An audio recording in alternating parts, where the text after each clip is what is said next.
Laïkino, la rubrique cinématographique de l'Union des familles laïques. Avec Alain Defremont.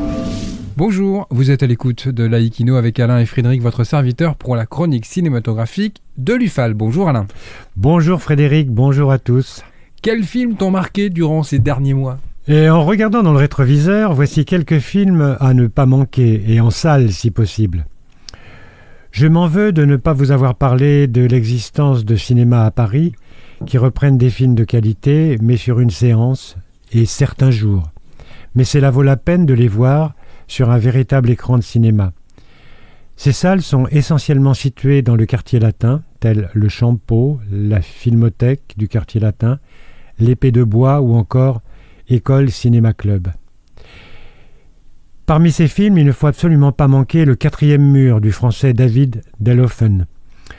Pour respecter la promesse faite à un vieil ami, Georges se rend à Beyrouth pour un projet utopique et risqué, mettre en scène Antigone, la pièce de théâtre d'Anouilh, afin d'apporter un moment de culture et de paix au cœur de la guerre du Liban. Les personnages sont interprétés par des acteurs venant de différents camps politiques et religieux. Mais l'invasion israélienne du Liban en juin 1982 remet bientôt tout en question, et Georges, perdu dans ce pays qu'il ne connaît pas, va devoir faire face à la réalité de la guerre. Essayez aussi de retrouver le film chinois Black Dog, à la mise en scène somptueuse de Guan Yu. C'est l'histoire d'un jeune homme, Lang, sorti de prison suite à son implication dans la mort d'un homme, et qui retrouve dans son village natal, près du désert de Gobi. Alors que les Jeux de Pékin 2008 approchent, il est embauché pour capturer de très nombreux chiens errants qui occupent des quartiers abandonnés, destinés à être détruits. Il recueille alors un chien noir accusé de porter la rage, qui effraie les habitants. Lang et le chien s'attachent silencieusement l'un à l'autre.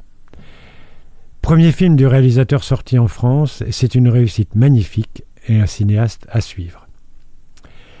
Le cinéma surpassera la mort. C'est ainsi que Louis Lumière, à la fin du XIXe siècle, définissait le cinématographe. Thierry Frémaux s'est plongé dans les archives de la cité Lumière de Lyon pour y dénicher et restaurer une centaine de films de 50 secondes chacun pour nous livrer une fresque passionnante et émouvante, Lumière, l'aventure continue. Je vous le reconseille vivement. Ce véritable bijou cinématographique nous invite à découvrir une autre facette de l'inventeur du cinématographe, le réalisateur Louis Lumière, dont s'inspireront de grands cinéastes. Un autre film très sympathique, Ma mère, Dieu et Sylvie Vartan, d'Irène Réclis. Ce fut une bonne surprise, tant par la qualité du scénario, tiré de faits authentiques, que par celle des comédiens. C'est une vraie bonne comédie sur un sujet grave, mais qui ne nous fait pas honte. Mais pourquoi je parle de honte ? Eh bien parce que j'ai eu la faiblesse de céder à une invitation pour assister à l'avant-première des Bodins partent en vrille.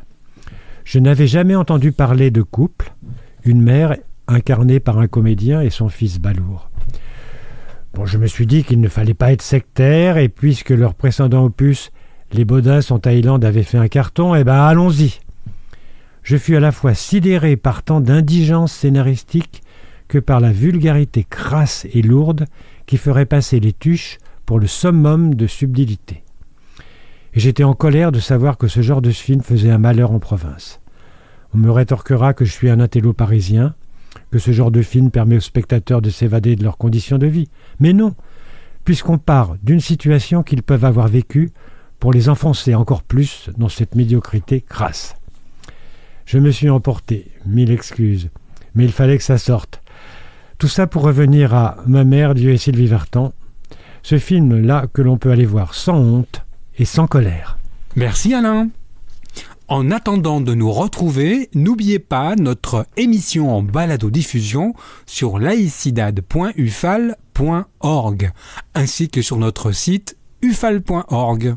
Pensez aussi que nos activités ne sont possibles que grâce à vos dons et vos adhésions. C'était Alain et Frédéric sur Laïkino. À bientôt. C'était Laïkino, la rubrique cinématographique de l'Union des familles laïques. Retrouvez toutes nos rubriques Laïkino et l'ensemble de nos balados-diffusions sur lufal.org.